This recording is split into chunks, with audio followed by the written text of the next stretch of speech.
Hola, buenas tardes. ¿Me confirman si me escuchan, por favor? Buenas tardes, profe, si se escucha. Bueno, perfecto.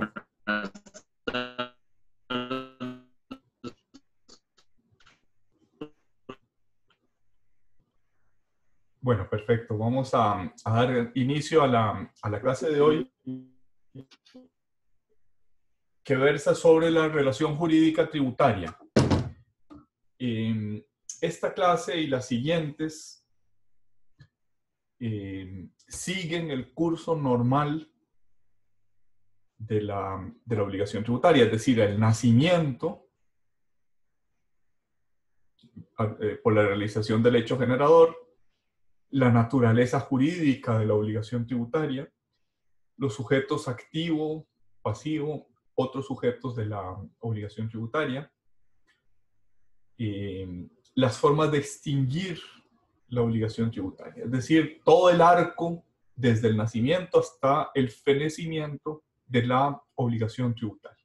Eso nos va a tomar varios temas, varias sesiones y varios temas del programa, y estamos empezando pues algo completamente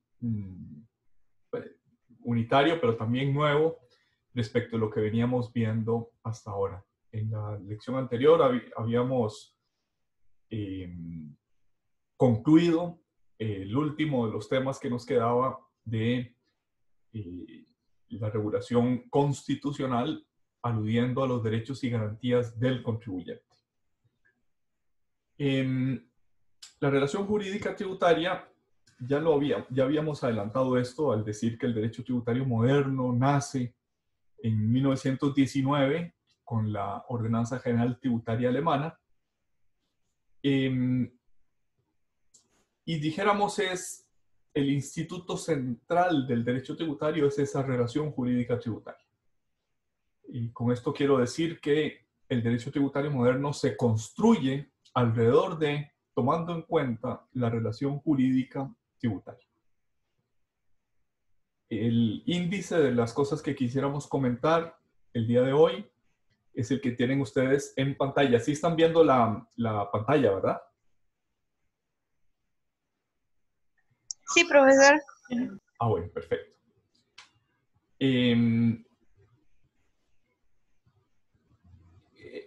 Ese índice habla de las prestaciones tributarias, porque vamos a decir que si bien la relación jurídica tributaria es la relación jurídica principal en torno a la cual se construye el derecho tributario, es cierto también que esa relación se ha vuelto compleja, ya no es una relación unívoca, simplemente una deuda, sino que es una relación que tiene múltiples prestaciones.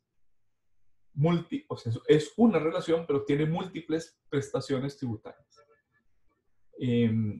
A partir de ahí, vamos a hablar de la configuración jurídica del tributo, qué cosa es un tributo, qué cosa no es un tributo. Y dentro de esa configuración jurídica, ¿cuál es el lugar de la obligación tributaria? Adelanto que la obligación tributaria, cuando se utiliza sin hacer mayores precisiones, es decir, cuando se pone énfasis en la obligación tributaria, es aquella deuda en concepto de impuesto. Pero existen muchas obligaciones tributarias, por ejemplo, la obligación de presentar declaraciones, por ejemplo, la obligación de llevar contabilidad, por ejemplo, la obligación de emitir facturas o de emitir informes sobre la actividad de terceros, que si bien son obligaciones tributarias, no son la obligación tributaria por antonomasia. Esto de la y las tiene que ver con el primero de los temas del índice, que son las prestaciones tributarias. Después veremos qué origina, cómo nace la obligación tributaria, y ahí hablaremos del hecho generador o hecho imponible. Hecho generador es una palabra que se utiliza más en América Latina, hecho imponible es una palabra que se utiliza más en España. Y luego veremos el reverso de la obligación tributaria, que es la exención tributaria. dice el artículo 17 de la Ley General Tributaria Española, que la relación jurídica tributaria es el conjunto de obligaciones y deberes, derechos y potestades originados por la aplicación de tributos. Esta Ley General Tributaria es la segunda ley de ese nombre. La primera es del año 1963 y 40 años después se actualizó con el decreto Real 58-2003 o /2003, que es la actual Ley General Tributaria Española. La relación jurídica se compone pues tanto de derechos como de obligaciones. Dice la Ley General Tributaria Alemana que de esa relación, ese vínculo entre un sujeto pasivo y un ente público sujeto activo, pueden derivarse obligaciones materiales y formales para el obligado tributario y para la administración. En otras palabras, esta relación jurídica no es unívoca, no es puramente el sujeto pasivo respecto de el ente público, sino que también puede tener, ese sujeto que normalmente es pasivo, puede tener posiciones activas frente a la administración tributaria. Obligaciones materiales son aquellas que tienen contenido económico, son aquellas que son pecuniarias, y deberes formales son aquellas otras obligaciones, aquellos otros deberes que no tienen contenido económico, pero que siguen siendo igualmente objeto de obligación. Por ejemplo, la obligación de presentar la declaración de impuestos sobre la renta, aunque no tenga impuesto que pagar. En estos dorados tiempos en que, por ejemplo, alguien que se dedicaba a alquileres turísticos en la zona marítimo terrestre, en la playa, y que no ha tenido ningún arrendamiento en estos 6 meses, de todas maneras tiene que presentar su declaración de impuesto al valor agregado. Eso es un deber formal que no está delimitado, que no está circunscrito a las obligaciones puramente materiales, a las obligaciones puramente pecuniarias. Dentro de esa relación jurídica tributaria, en la que, como digo, hay obligaciones materiales y formales, materiales pecuniarias, formales otras, como contabilidad, declaraciones, emisión de facturas, presentación de declaraciones informativas. Además de esos 2 fuentes de obligaciones materiales y formales, se forma parte de esa relación jurídica tributaria la potestad de la administración para imponer sanciones en caso de incumplimiento de las obligaciones materiales y formales por parte del obligado tributario. Esa imposición de sanciones ya no es o ya no tiene la misma bilateralidad que tienen las obligaciones materiales y formales. Yo puedo tener una posición activa o pasiva frente al fisco. Esto es, puedo ser deudor o puedo ser acreedor de la administración tributaria. En cambio, no sucede lo mismo respecto de las sanciones administrativas. Yo no le puedo imponer a la administración una multa, por ejemplo, porque se tarde más del plazo establecido en devolverme una suma de dinero de la cual soy acreedor. No le puedo imponer a la administración una multa, por ejemplo, el lunes pasado, el 14, estuvo caído el sitio de la administración tributaria para la presentación de declaraciones durante varias horas.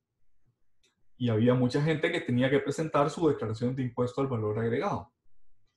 No le puedo poner una multa a la administración porque no esté disponible ese sitio.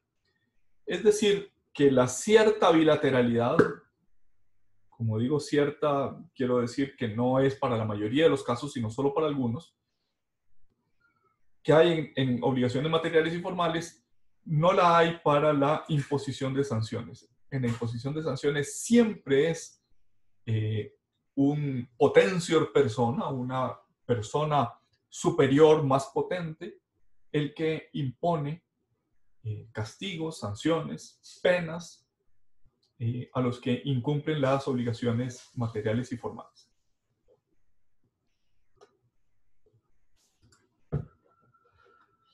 Decíamos que el primer tema de nuestro índice es que esa relación jurídico-tributaria se caracteriza por una pluralidad de deberes y obligaciones. Con esto queremos decir que si bien la obligación tributaria es una obligación por antonomasia, es aquella al servicio de la cual está construido todo el derecho tributario para que la suma de dinero debida en concepto de tributo sea adecuadamente satisfecha al ente público. Esa es la finalidad del derecho tributario.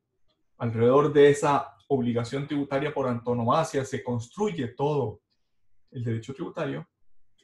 Es lo cierto que esa relación entre el sujeto pasivo y el ente público se ha ido llenando de unas obligaciones accesorias. Esa obligación tributaria por antonomasia es la obligación tributaria principal, y cuando no le ponemos ningún adjetivo calificativo adicional, nos referimos al deber de pagar una suma de dinero en concepto de tributo. La obligación tributaria es la obligación tributaria principal. Si no le ponemos ningún adjetivo, nos estamos refiriendo a esa obligación por antonomasia. Pero hay otras obligaciones tributarias accesorias. Esas obligaciones tributarias accesorias pueden tener las siguientes características. En primer lugar, hablamos de deberes formales. El deber de inscribirse, el deber de declarar, el deber de facilitar datos propios o de terceros, el deber de soportar la fiscalización en el caso de que seamos escogidos para ser fiscalizados. Todos esos deberes u obligaciones los llamamos deberes formales. Aunque dijimos antes que la obligación tributaria, es decir, aquella que es principal o que es por antonomasia, es la que se caracteriza por tener contenido económico, contenido pecuniario, es cierto también que hay algunas obligaciones accesorias que pueden tener contenido económico o patrimonial. Por ejemplo, el deber de pagar intereses cuando la obligación tributaria principal sufre atraso, es una obligación accesoria. La multa por mora, que es un 1% de acuerdo con el artículo 80 bis del Código de Normas y Procedimientos Tributarios, 1% por cada mes de atraso completo o iniciado. Completo es que no se... es como máximo un 1% por mes. O iniciado es que se inicia, perdón. Disculpas. Se inicia un mes, aunque solo haya un día, ya me cobran ese 1% de sanción.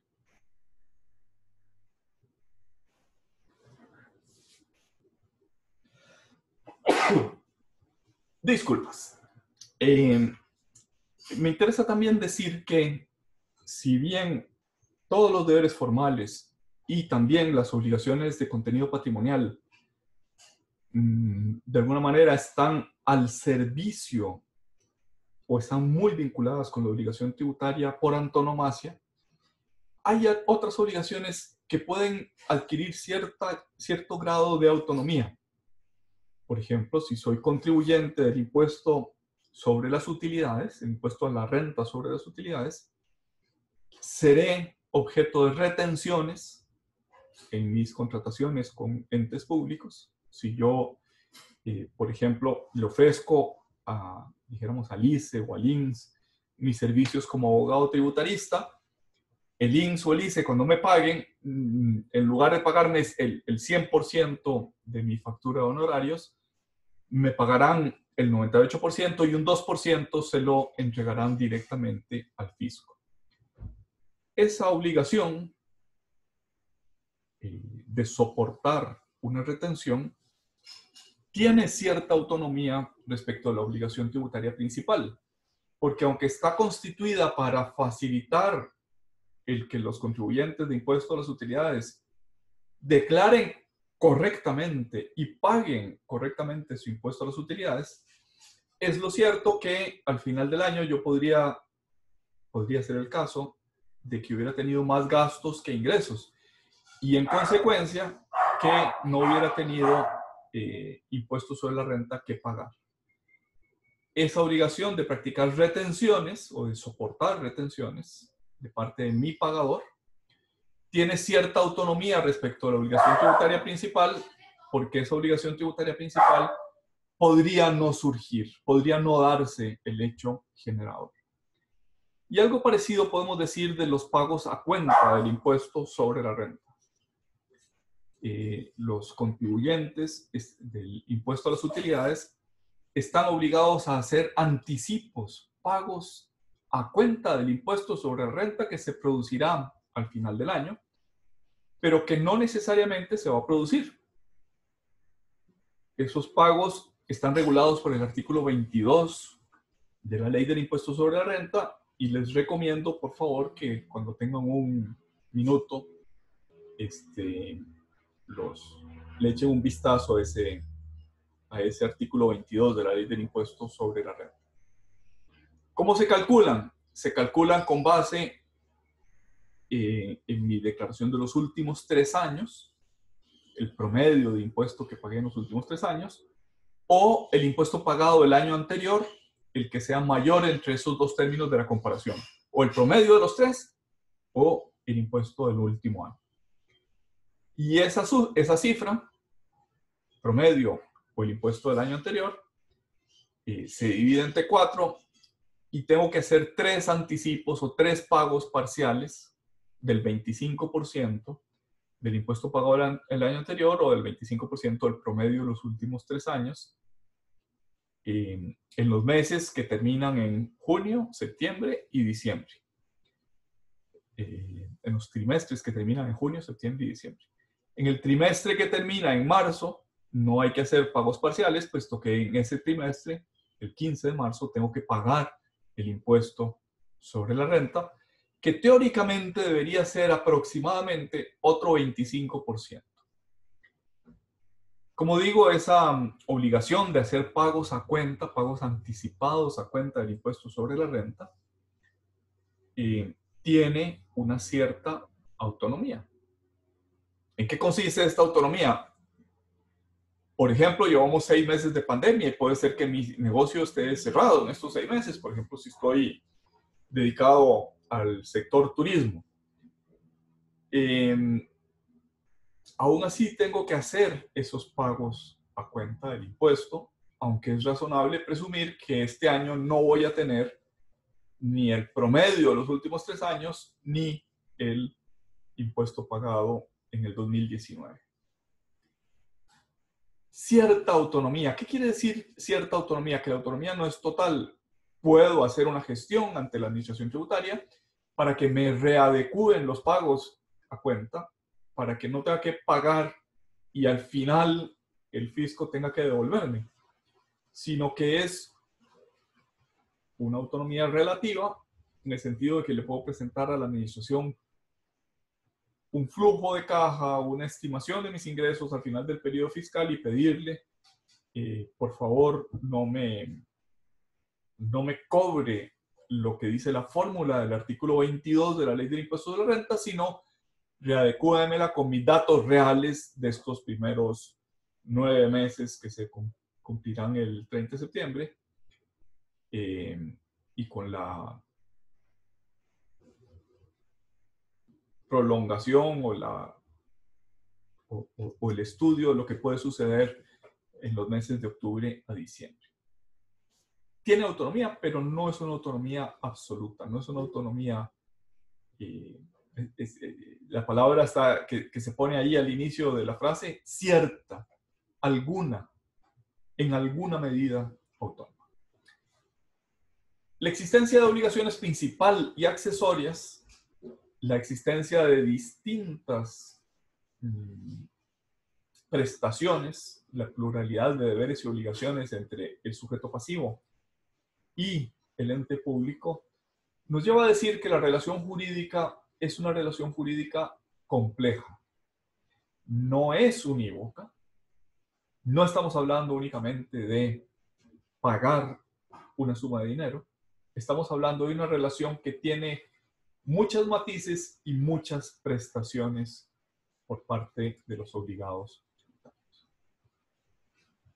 Decíamos pues que hay unas obligaciones tributarias materiales. La principal, la obligación tributaria por antonomasia o por excelencia, es aquella consistente en una relación de crédito entre el sujeto deudor o pasivo y el sujeto acreedor o activo, que normalmente es un ente público.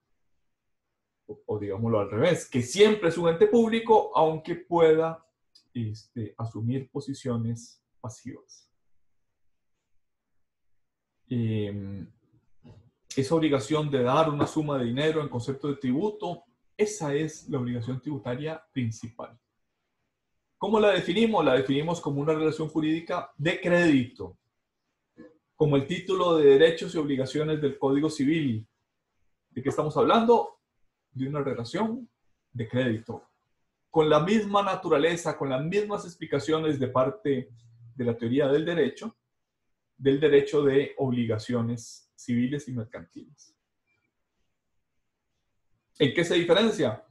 En que no se constituye, no se crea esa relación de crédito en virtud de un acuerdo de voluntades, sino que se crea o constituye por intermedio, por virtud de la ley. Es la ley la que dice: quienes realicen el hecho generador se convierten en deudores del ente público. Es decir, no estamos frente a obligaciones de derecho privado, sino ante obligaciones de derecho público. Esa obligación tributaria principal normalmente está acompañada de otras obligaciones tributarias materiales de las que ya hemos hablado al mencionar los pagos a cuenta del impuesto sobre la renta. También puede haber pagos a cuenta de otros tributos y puede haber obligaciones de carácter pecuniario entre particulares resultantes del tributo. Por ejemplo,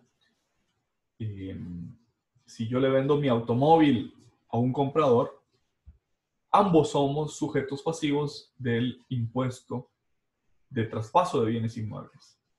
Y podría suceder que tengamos relaciones entre particulares, vendedor y comprador. Por ejemplo, le digo a mi comprador: mira, aquí está la plata, el dinero para pagar la parte que me corresponde de ese tributo.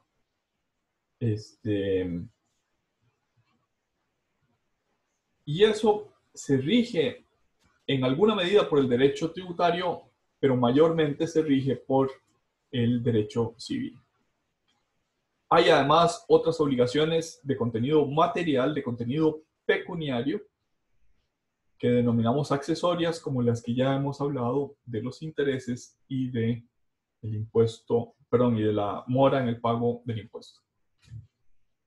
El artículo 2 del Reglamento de Procedimiento Tributario define la obligación tributaria material. Recordemos que estamos hablando de la principal, como aquella que consiste en pagar una suma de dinero en concepto de tributos, pagos a cuentas, sanciones administrativas pecuniarias, pago parcial o como obligación accesoria por intereses. Mucho más claro, la Ley General Tributaria Española, que define la obligación tributaria material como la de pagar una suma de dinero en concepto de tributo, la primera frase, y que define los pagos a cuenta o los pagos parciales, que son dos denominaciones para el mismo fenómeno, como obligaciones accesorias, como obligaciones que no son la principal, que no son la obligación tributaria material, sino otras obligaciones tributarias materiales. Decíamos que hay obligaciones materiales a cargo del sujeto activo, normalmente así es. En la generalidad de los casos es el sujeto activo el que debe entregar una suma de dinero al ente público. Pero es posible que se generen situaciones jurídicas activas a favor de los sujetos pasivos.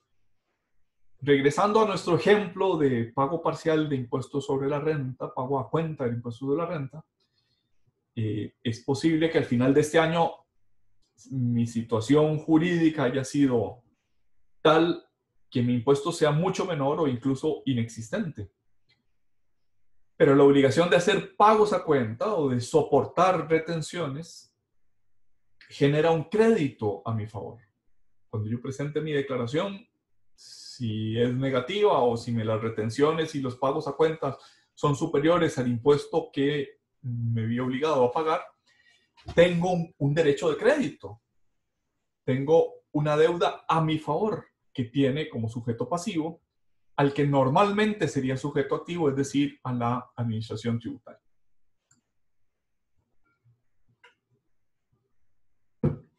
Dice el artículo 29.1 de la Ley General Tributaria Española que las obligaciones tributarias formales son aquellas que, sin tener carácter pecuniario,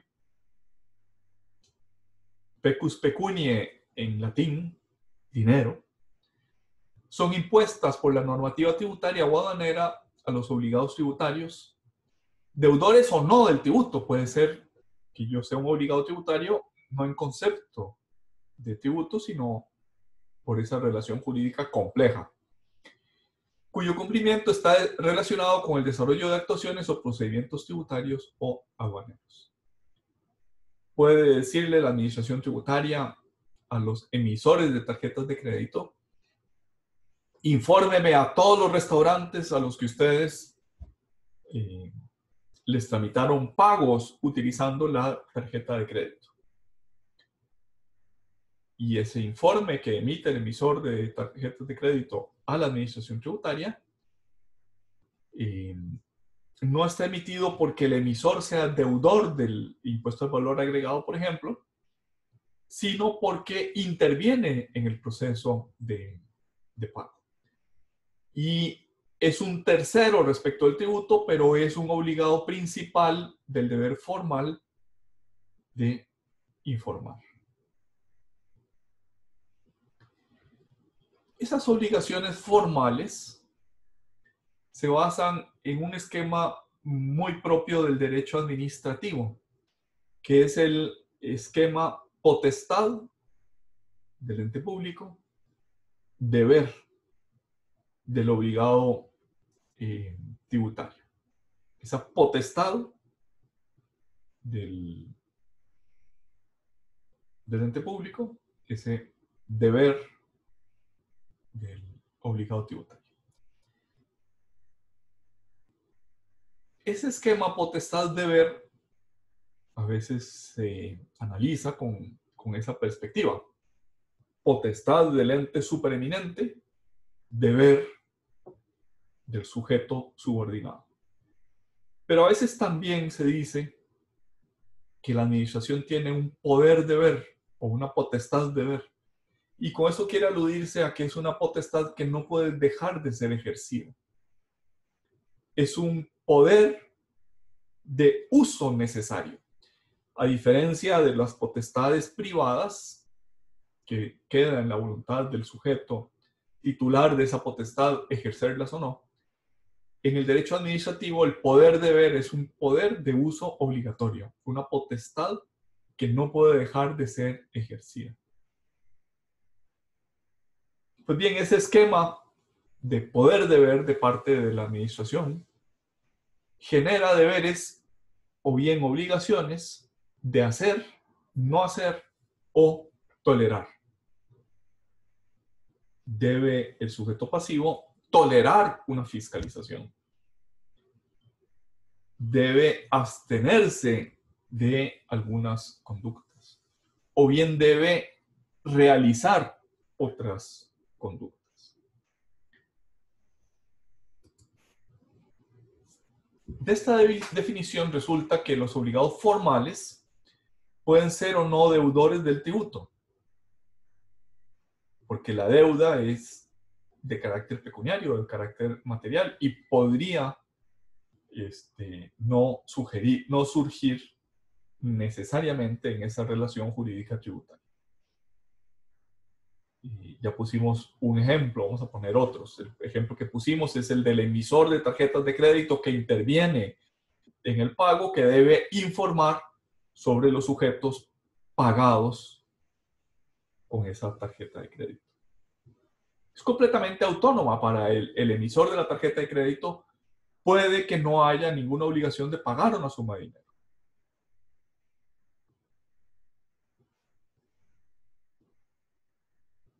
Puede surgir de esa potestad de ver, de esa facultad supereminente del ente público, puede surgir que la Cruz Roja tenga que presentar declaraciones de impuestos sobre la renta, por ejemplo, pero que estando exenta no tenga que pagar el tributo.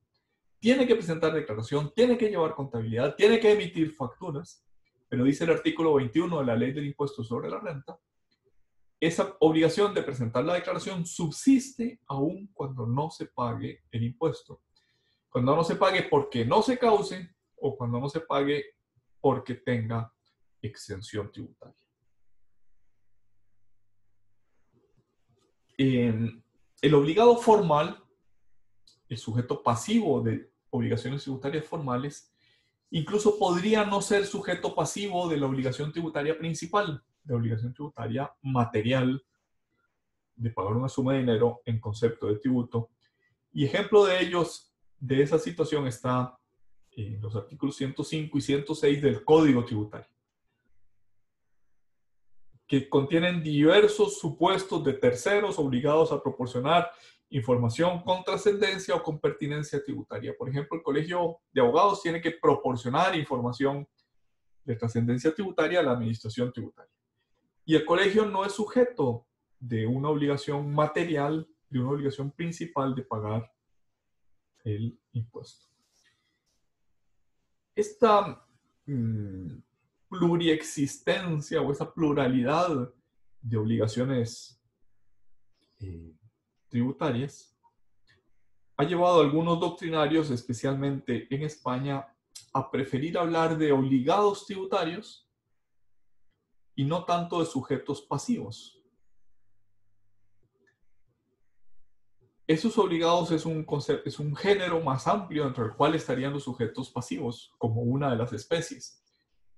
Pero puedo estar obligado y no ser sujeto pasivo en el sentido de que mi obligación es formal y no tiene contenido pecuniario.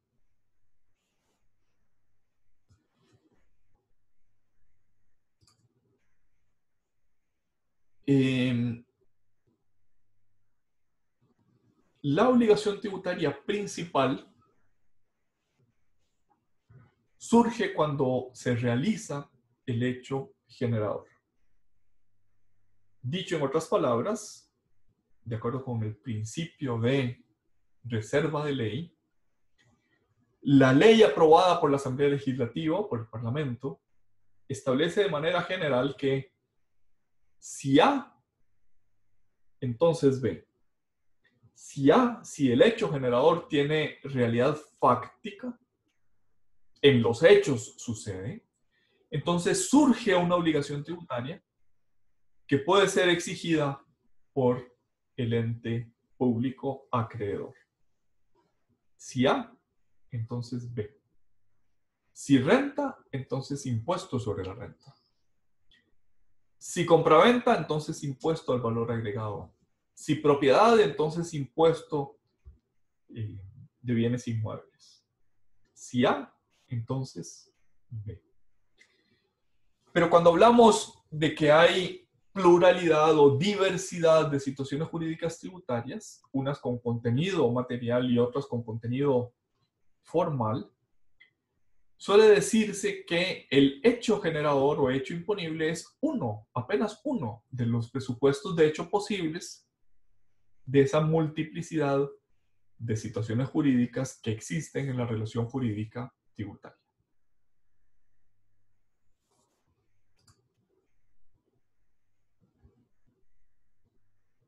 La doctrina española y el artículo 19 de la nueva del 2003, Ley General Tributaria, precisa que la obligación material de carácter principal consiste en el pago de una cuota tributaria.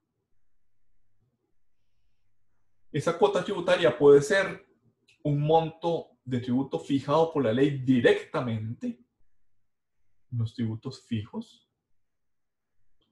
Por ejemplo, en Costa Rica, el impuesto de sociedades o de personas jurídicas es una suma fija. Si usted tiene una sociedad, entonces esa sociedad debe pagar medio salario base en unos casos y 3 salarios bases en otros. Es un tributo fijo. O bien, la cuota tributaria puede ser el resultado de aplicar el tipo a la base, el tipo de gravamen a la base imponible en los tributos variables. Es decir, si yo voy a Pops y consumo un helado de 500 colones, no sé si estoy desactualizado con el precio de los helados, si yo consumo un helado de 500 colones, debo pagar el impuesto al valor agregado de 500. Entonces, se multiplica el 13%, el tipo del 13%, por la base imponible, que son 500 colones. Pero resulta que me antojé y también compré una vaca, iba a decir una vaca loca, pero no, es una vaca negra. Además del helado me tomé una vaca negra. Y aquello me costó 1000 colones. En consecuencia, la base creció, ya no es 500, sino es 1000. Y el tipo sigue siendo el 13, pero aplico el 13 a una base diferente que es 1000 colones. Por tanto, la deuda tributaria es un concepto más amplio que el de cuota tributaria. La deuda tributaria abarca también obligaciones accesorias como pueden ser los intereses, como puede ser la mora.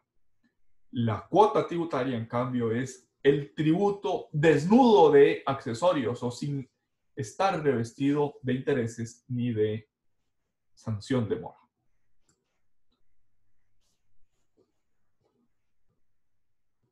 Esa relación entre un sujeto pasivo y un ente público es una situación jurídica.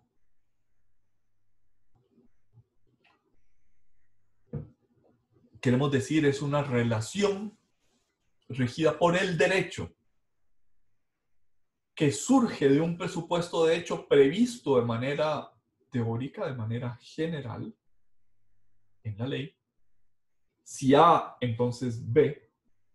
Si este presupuesto de hecho en la realidad fáctica, si ese presupuesto de hecho previsto hipotéticamente en la realidad fáctica sucede, surge la obligación tributaria.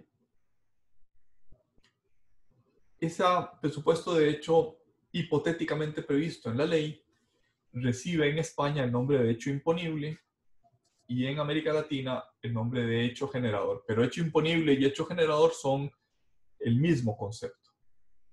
De hecho, nuestras leyes más recientes utilizan indistintamente en Costa Rica la frase hecho imponible o hecho generador.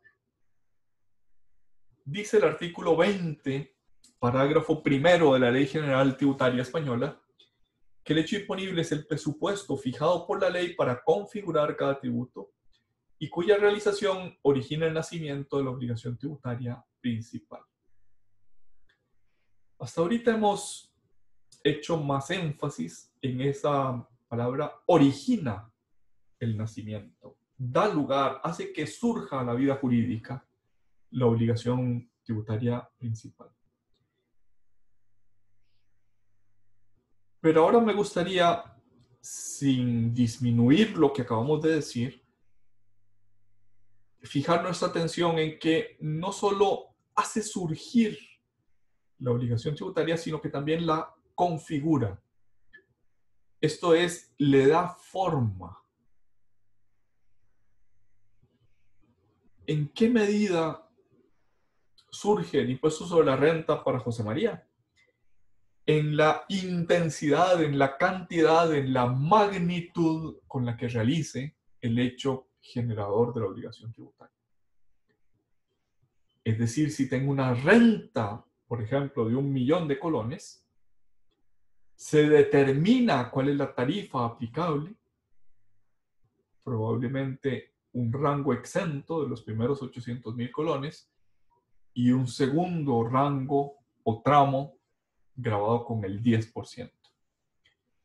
Pero si en lugar de tener 1.000.000 de colones en el año como ingreso, tengo 5 millones de colones, tendré un tramo exento, un tramo con el 10% y otro tramo con el 15%. Y así puede ser que haya distintos tramos hasta llegar al 25% en el caso de las personas físicas con actividades lucrativas. O también en el caso de los empleados que reciben una remuneración salarial.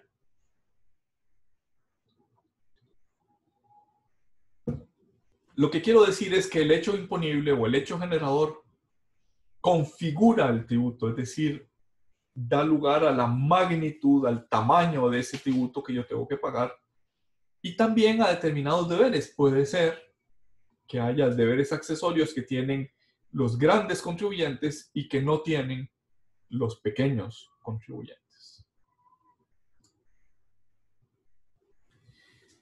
El artículo 11 de nuestro Código de Normas y Procedimientos Tributarios afirma respecto al hecho generador lo siguiente. La obligación tributaria surge entre el Estado y otros entes públicos y los sujetos pasivos. Entre el ente público y el sujeto pasivo. Surge en cuanto ocurre el hecho generador previsto en la ley y constituye un vínculo de carácter personal, aunque su cumplimiento se asegure mediante garantía real o con privilegios especiales. ¿Cuándo surge? Cuando ocurre el hecho generador. ¿Qué es lo que surge cuando ocurre el hecho generador? Surge un vínculo de carácter personal. No estamos hablando de derechos reales, sino de derechos personales, cuyo paradigma, cuyo modelo principal es la relación de crédito, la obligación personal de pagar una suma de dinero. Y no pierde ese carácter personal, sigue siendo una obligación de pagar una suma de dinero en concepto de tributo, no deja de ser personal, aunque el cumplimiento se asegure mediante una garantía real o con otros privilegios previstos en la ley. Por ejemplo, la hipoteca legal en el caso del impuesto sobre bienes inmuebles. Igual que una deuda civil no pierde su carácter de relación de carácter personal porque se constituya para asegurarla una hipoteca o una prenda, que son garantías reales. Del mismo modo, una obligación tributaria continúa siendo una obligación de carácter personal, una relación de crédito, aunque se garanticen mediante hipoteca, mediante prenda o alguna otra garantía de carácter real. Esto dice el artículo 11 del Código de Normas y Procedimientos Tributarios. El artículo 31 dice que el hecho generador de la obligación tributaria es el presupuesto establecido en la ley para tipificar el tributo y cuya realización origina el nacimiento de la obligación. Ese verbo tipificar el tributo es equivalente al verbo del artículo 20 de la Ley General Tributaria, configurar. Configurar y tipificar son sinónimos o son las mismas palabras que utiliza nuestro código respecto de la Ley General Tributaria española.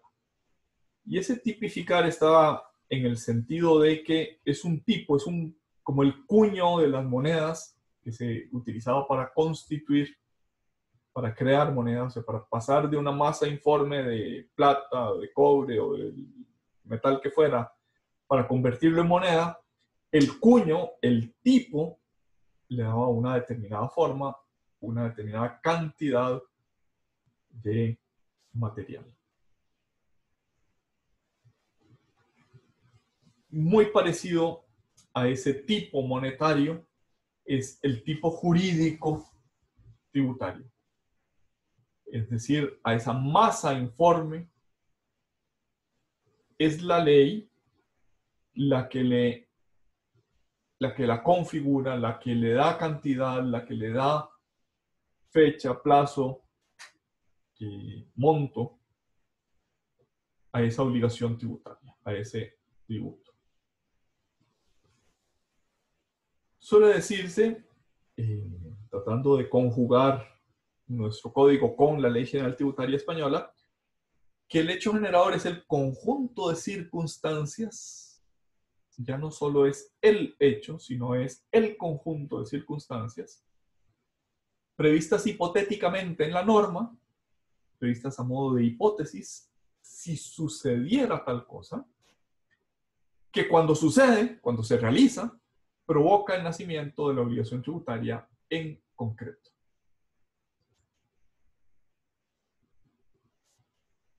Junto a ese hecho generador o hecho imponible, suele decirse que existen también unos presupuestos de hecho paralelos al hecho generador. Esto es, que no son el hecho generador, pero que dan origen a otras obligaciones. A veces esa obligación tributaria principal puede tener otra obligación paralela de contenido idéntico, que se diferencia por el sujeto obligado y también por el supuesto de hecho que la hacen hacer. Esto que tal vez les suene un poquito raro, tal vez se ejemplifica con el impuesto al salario. ¿Cuál es el hecho generador del impuesto al salario? Es percibir un salario, recibir una remuneración salarial. El impuesto al salario que grava la obtención de salario. Pero puede la ley establecer que no quien recibe el salario, sino quien paga el salario, tenga obligaciones tributarias.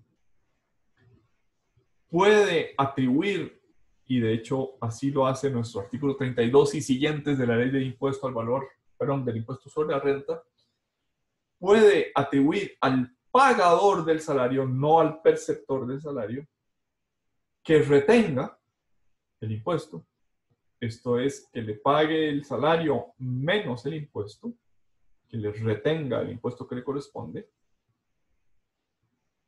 y que esa retención la entregue directamente a la Hacienda Pública, la entregue directamente a la Dirección General de Tributación.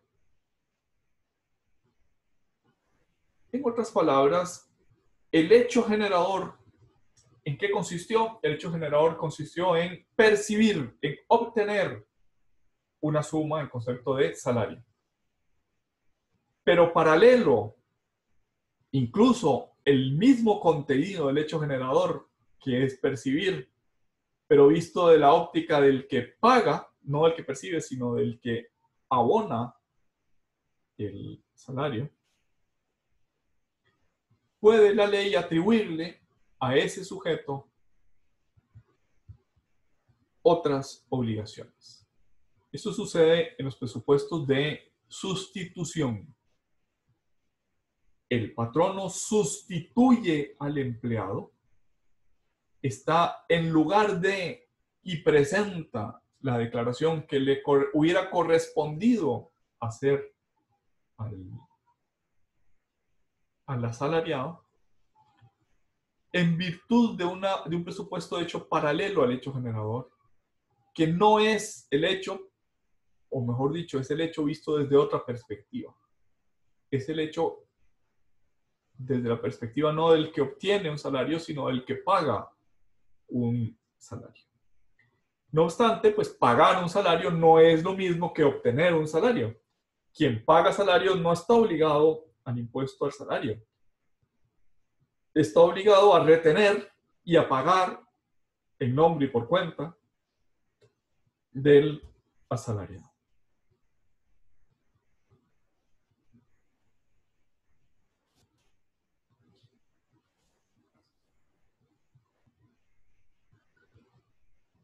Aquí hay que decir que si bien un patrono dijéramos que tiene 300 empleados, presenta masivamente la declaración de todos ellos. Es decir, no presenta una declaración de cada uno, sino que presenta una declaración, una planilla que dice mis 300 empleados recibieron tanto monto y este es el impuesto que les correspondía. Un solo formulario, una sola declaración. Eso no implica que cada una de esas situaciones de retención deba tomarse como presupuestos individuales. Esto es, ligados individualmente a cada hecho generado. Y esto que acabo de decir se nota especialmente cuando el asalariado, por ejemplo, tiene una pensión complementaria y entonces los aportes que ese asalariado haga a la pensión complementaria se le rebajan de ese impuesto al salario.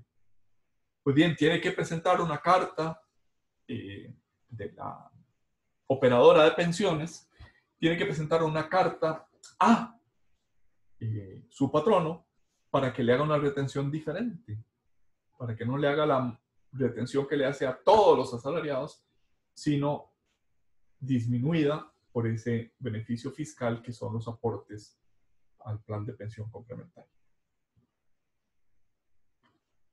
¿De qué estamos hablando? De que si bien el agente de retención paga y declara masivamente todos los presupuestos de hecho de su empresa, es decir, todos los salarios pagados por ese patrono, no obstante, a pesar de ello, cada una de esas declaraciones o cada uno de los hechos generadores y de los hechos paralelos deben tomarse individualmente, ligados a cada individuo que haya incurrido en ese hecho generador.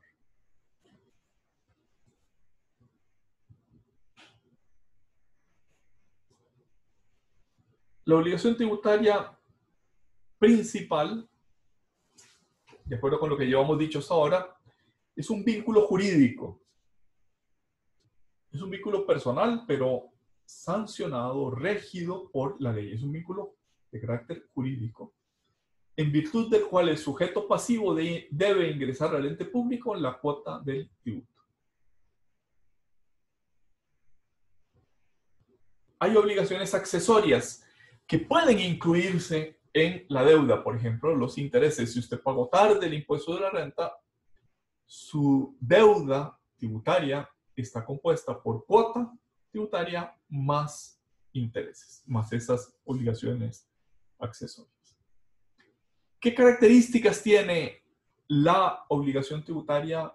Que como ya hemos dicho varias veces, cuando no le ponemos un adjetivo calificativo nos referimos a la obligación tributaria principal. Si le ponemos un adjetivo accesorias, nos estamos refiriendo a las otras. La obligación tributaria principal tiene como características que nace ex lege. Ex en latín, entre otros significados, tiene el de a partir de, el de originada en. A veces suele traducirse ex lege como de la ley, que proviene de la ley. ¿Qué caracteriza la obligación tributaria principal? Que nace ex lege, nace de la ley formalmente aprobada por la Asamblea Legislativa o por el órgano parlamentario que corresponda en otro país. Es una obligación de derecho público, a diferencia de las obligaciones de derecho privado que nacen del intercambio de voluntades.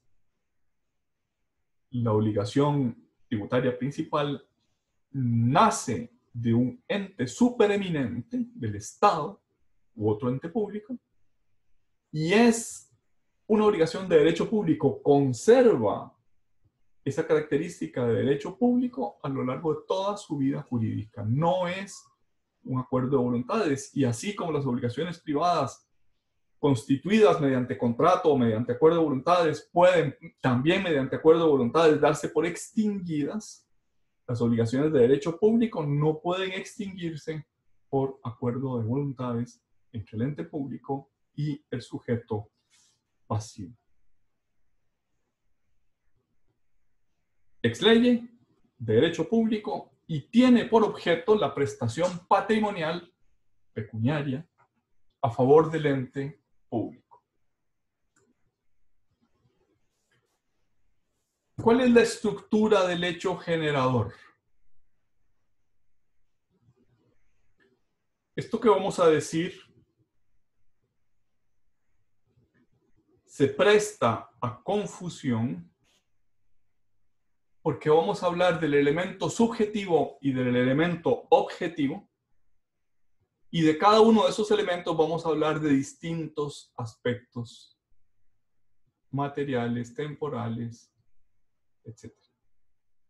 Entonces es muy importante tener en cuenta si estamos hablando del elemento subjetivo o del elemento objetivo del hecho generador. La primera categoría, subjetivo u objetivo. Y después de determinar ante cuál de esos elementos estamos en presencia, cuáles son los aspectos de ese elemento en los que podemos descomponer o estructurar el elemento de que se trate. Como digo, esos aspectos tienen el mismo nombre, la misma terminología, pero son referidos al elemento subjetivo o al elemento objetivo. El elemento subjetivo responde a la pregunta: ¿quién realiza el hecho generador? Si el hecho generador es el previsto hipotéticamente por la ley, que surge cuando en la realidad, en los hechos, se realiza ese hecho generador, pues bien, el elemento subjetivo de esa realización es quién realizó el hecho generador. ¿Quién lo hizo? Ese quién, ese sujeto, puede ser descompuesto, pueden ser dividido a los efectos de estudio en varios aspectos, en 4 aspectos. El primero de ellos es el aspecto material. ¿Aspecto material de qué? Del elemento subjetivo, del sujeto que realiza el hecho generador. Así, por ejemplo, puede decirse que ese sujeto puede ser una persona física, puede ser una persona jurídica, puede ser un ente colectivo sin personalidad jurídica. Y ese aspecto material del elemento subjetivo coincide con la figura del contribuyente, que dice nuestro artículo 17 del Código de Normas y Procedimientos Tributarios, es la persona respecto de la cual se verifica el hecho generador de la obligación tributaria. Ese aspecto material son las características legales o estructurales del sujeto pasivo. Por ejemplo, el impuesto a personas jurídicas grava la mera existencia de personas mercantiles constituidas de acuerdo con el Código Mercantil o también de acuerdo con el Código Civil. Pero no grava los fideicomisos, no grava las cooperativas, no grava los sindicatos, no grava los partidos políticos, todas las cuales son personas jurídicas. Es decir, el aspecto material del impuesto a las personas jurídicas es la de ser una sociedad constituida por las normas del Código de Comercio o por las normas del Código Civil. El aspecto material del sujeto es la constitución de una sociedad civil o mercantil.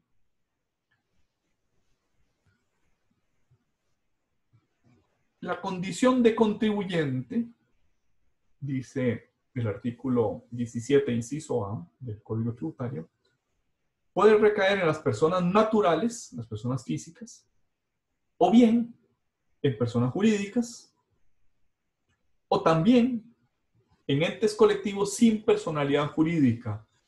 Por ejemplo, los fideicomisos, por ejemplo, otras entidades o colectividades que constituyen una unidad económica dispongan de patrimonio y tengan autonomía funcional.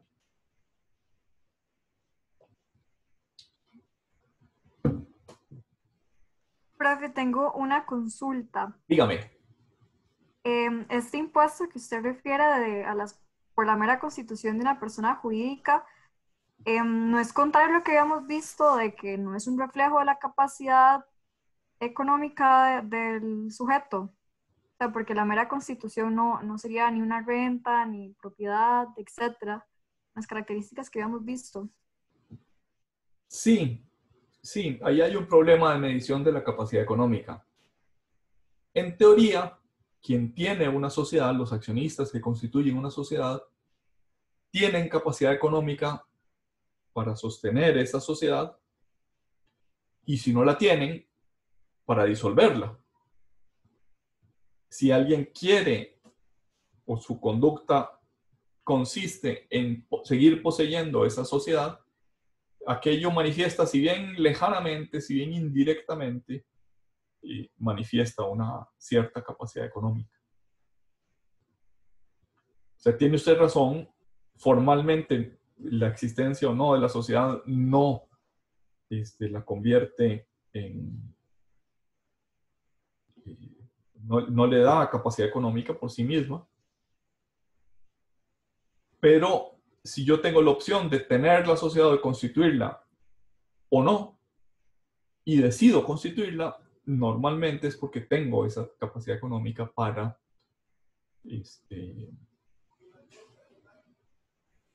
alguna finalidad que me interese, para alguna finalidad económica que me interese, y por tanto estoy dispuesto a incurrir en ese costo económico. Le voy a poner un ejemplo que tal vez explique mejor lo que quiero decir. La casa donde vivo, hace 25 años estaba muy de moda que uno ponía en una sociedad su casa, su carro, etc. Supuestamente es una forma de proteger el patrimonio frente a terceros. Es decir, si yo como abogado me jalo una torta e incurro en responsabilidad patrimonial, que por lo menos no me quiten la casa, no me embarguen mi casa, sino que esa casa está en una sociedad. Y había otras finalidades que podríamos incluso llamar un poquito menos nobles o francamente deleznables. Yo tenía en una sociedad mi casa porque si mi divorcio, eso no entra en la masa patrimonial. En la masa patrimonial del patrimonio, del matrimonio. O sea, francamente era constituir sociedades en burla de la ley, para no tener que cumplir con la ley. Pues bien, eso que como digo era frecuente, era la costumbre usual hace muchos años. Bueno, ni tantos años, pero digamos que ya no es lo más normal. Ha ido evolucionando a que mejor las cosas que realmente son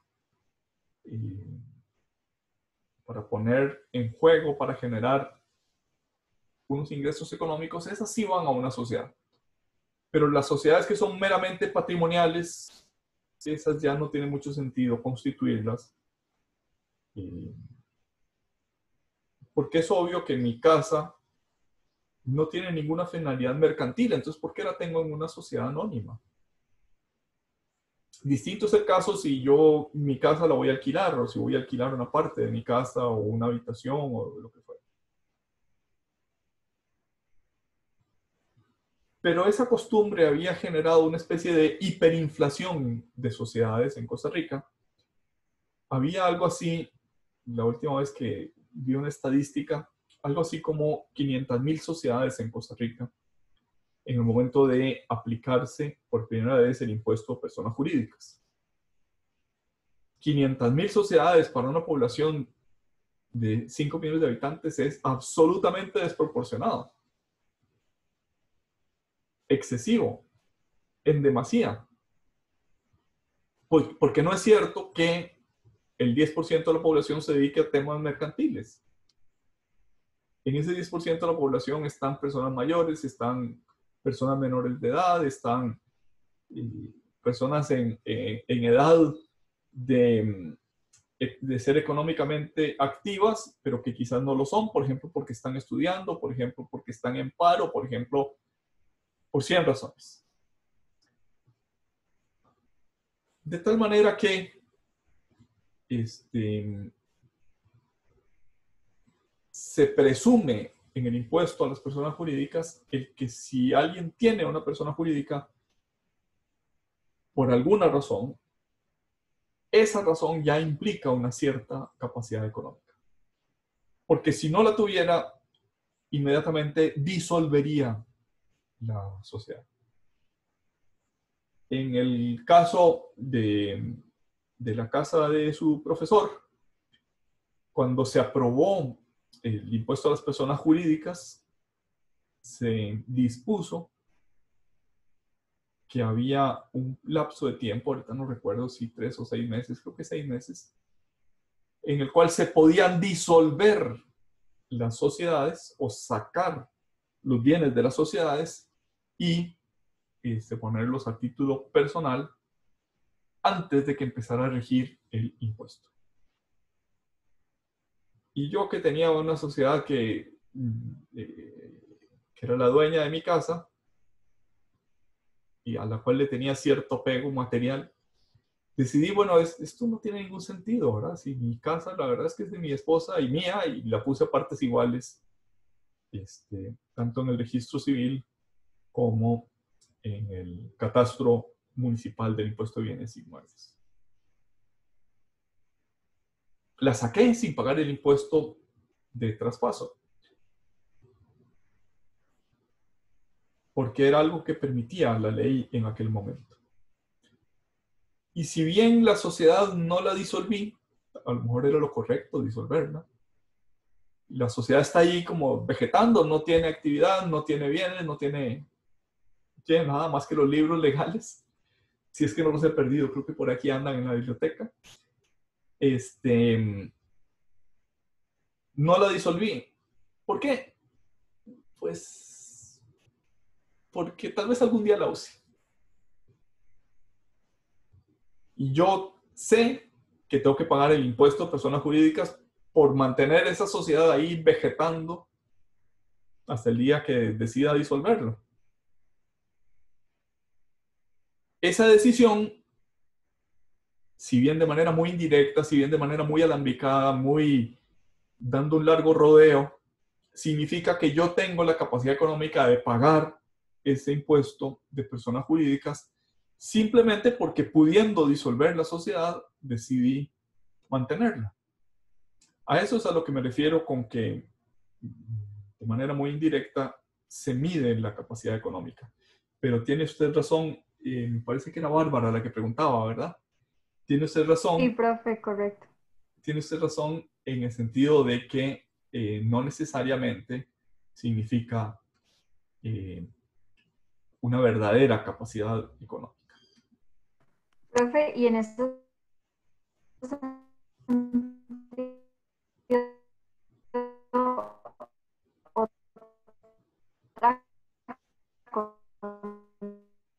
Vieras que te perdí lo que me estás diciendo, te oigo muy cortado, no lo pondrías en el chat, a ver si te puedo se responder. podría entonces aplicar igual razonamiento de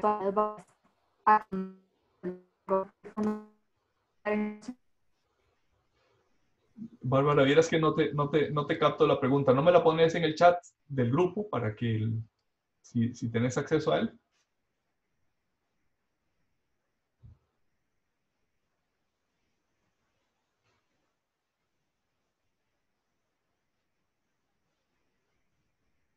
No sé si perdimos a Bárbara, parece que sí. Sí, profe, se salió de la reunión. Creo Bueno, que ya se volvió a unir. ¿y alguna escuchó la pregunta que me la pudiera repetir? Porque es que yo le oía muy cortado. Profe, Yo ya también. se me fue el internet. Ahí sí me escuchan. Ahora le escucho bien, gracias. Sí, que sí, entonces esa capacidad económica indirecta se puede aplicar también dicho razonamiento para este nuevo impuesto a las transacciones bancarias que se está negociando con el Fondo Monetario. Sí, sí. De hecho, ahorita a las 3:30 le voy a pasar una explicación, no, una invitación a la explicación que van a dar las autoridades sobre qué se está negociando con el Fondo Monetario Internacional. Yo tengo una opinión muy negativa de esa tasa Tobin, suele llamarse, porque el señor Tobin fue un economista estadounidense que fue el primero que la propuso. Tengo una opinión muy negativa porque me parece que es altamente regresivo un impuesto a las transacciones bancarias. Pero no quiero exponer esa opinión antes de escuchar qué es lo que están negociando con el Fondo Monetario Internacional. Y si es lo que pienso, pues les compartiré esa opinión.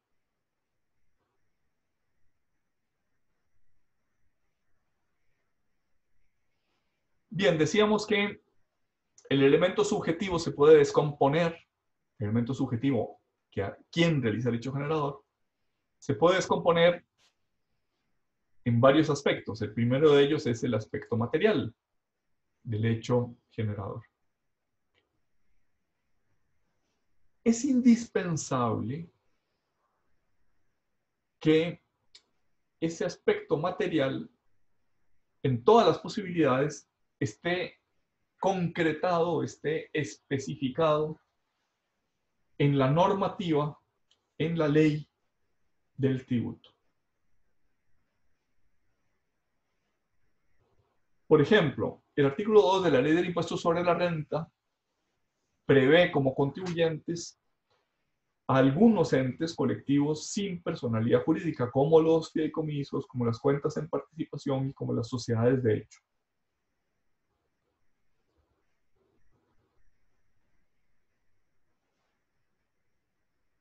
Pero si hay un ente colectivo que, de acuerdo con el artículo 17 del Código de Normas y Procedimientos Tributarios, tenga autonomía, esa disposición genérica del 17 no sería suficiente para convertir en sujeto pasivo del tributo a esos entes colectivos que no sean ni fideicomisos, ni cuentas en participación, ni sociedades de hecho. ¿Me expliqué o no me expliqué? Sospecho que no.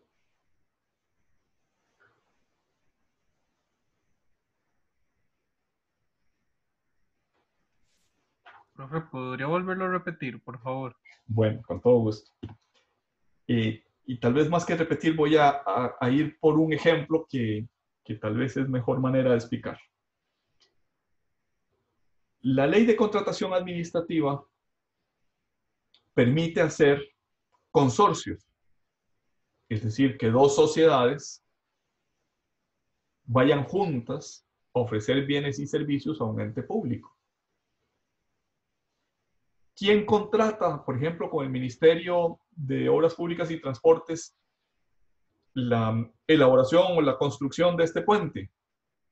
Un consorcio que está formado por unos ingenieros y está conformado por unos proveedores de diseño y unos proveedores de materiales. Un consorcio, 3 sociedades que ponen su know-how y sus empleados y sus ingenieros y su capacidad administrativa para contratar varillas, cemento, etc. ¿Quién contrata?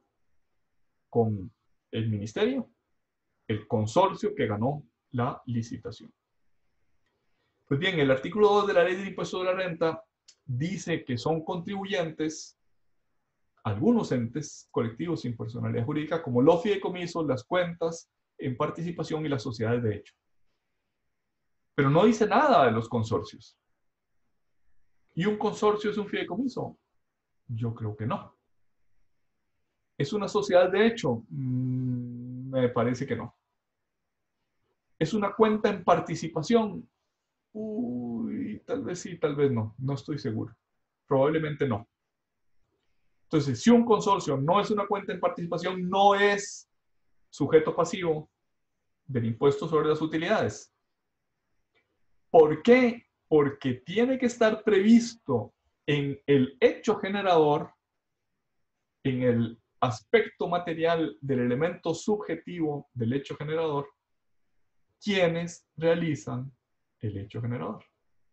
Y de acuerdo con ese artículo 2, lo pueden realizar los fideicomisos, las cuentas en participación, las sociedades de hecho, pero no los consorcios. ¿Me expliqué? ¿Estuvo mejor el ejemplo que la primera explicación? Entonces, en la realidad pasa así. Un consorcio no declara. Sí. En la realidad pasa así. Un consorcio no debería declarar. La verdad es que la administración tributaria en algunos casos los ha puesto a declarar y en otros ha dicho que no está claro. Pero si nos atenemos a la teoría que estamos viendo, que el elemento subjetivo, el aspecto material del elemento subjetivo, son las características que debe revestir ese elemento subjetivo, no cae dentro de la definición de hecho generador.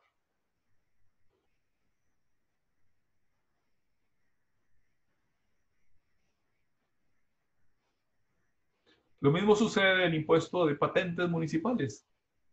El impuesto de patentes municipales que cobran la mayoría de las municipalidades, bueno, no, la totalidad de las 82 municipalidades del país, prevén como entes obligados, personas físicas, personas jurídicas y los entes colectivos del artículo 2 de la Ley de Impuesto de la Renta son los mismos que son sujetos pasivos del impuesto de patentes municipales.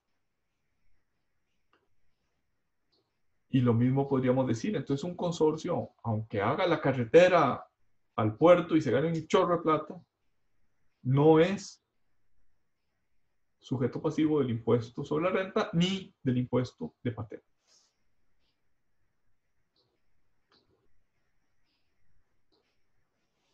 Este ejemplo del fideicomiso que tiene acciones de una sociedad lo voy a poner entre paréntesis y lo voy a dejar para cuando hayamos terminado de ver dentro de varias lecciones esta estructura del hecho generado.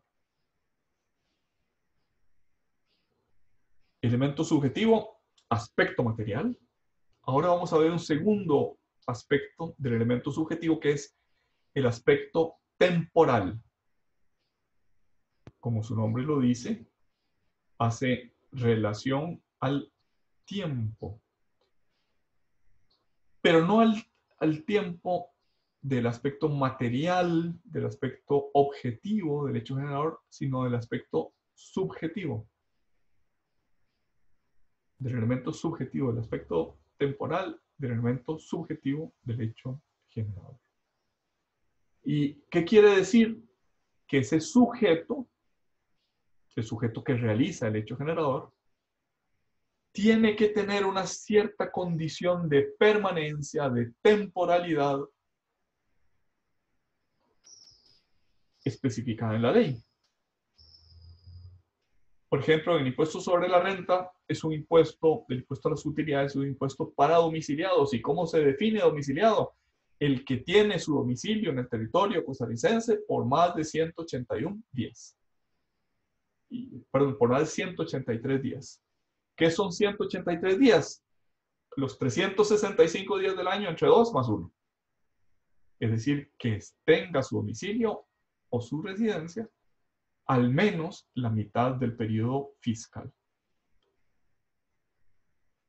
Esas condiciones de permanencia, esas condiciones temporales de estabilidad en una determinada circunstancia es lo que llamamos aspecto temporal del elemento subjetivo del hecho generador.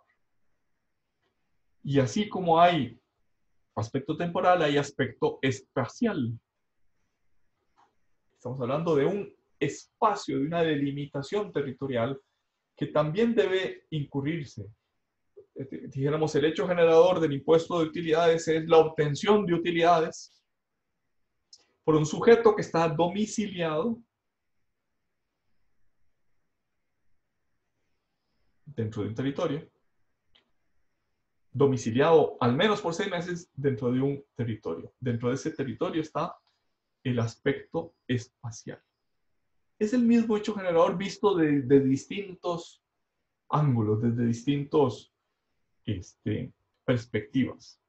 El sujeto domiciliado en Costa Rica que reside por más de 6 meses y obtiene rentas dentro de ese territorio,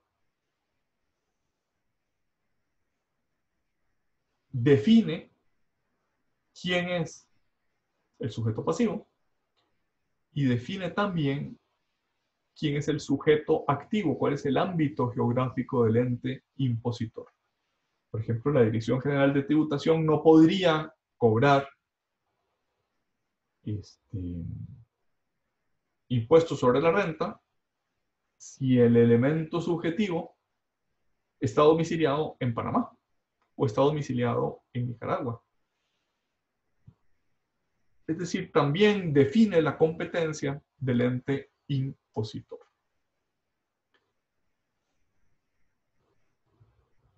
Vamos a dejarlo por ahí el día de hoy. Lamento que empecé un poquito tarde y que me estoy yendo un poquito temprano, pero de verdad que tengo un compromiso que cumplir. Lo vamos a dejar ahí, por ahí el día de hoy. Esta presentación que estamos viendo no está todavía en Metix. Es una presentación muy larga, tiene 150 filminas y yo quería adelgazarla un poquito porque está demasiado voluminosa y además hay cosas que tal vez no tienen que ver con el programa. Quería haberlo hecho antes de empezar la clase, pero en lugar de ello la voy a subir como está por si la quieren tener presente, si quieren ir repasándola. Pero es posible que la cambie por una presentación un poquito más liviana en los próximos días. Les agradezco su atención. Bueno, y quería decirles que ya estuve viendo los exámenes en Metix y para mi satisfacción mucha gente obtuvo la nota máxima o la inmediata más baja que la máxima. Nadie perdió el examen, o sea, la nota mínima es de 7, y lo cual me satisface mucho. Preguntas, dudas, aclaraciones, y si no, pues nos vemos el próximo lunes. Profe, de mi parte no hay dudas.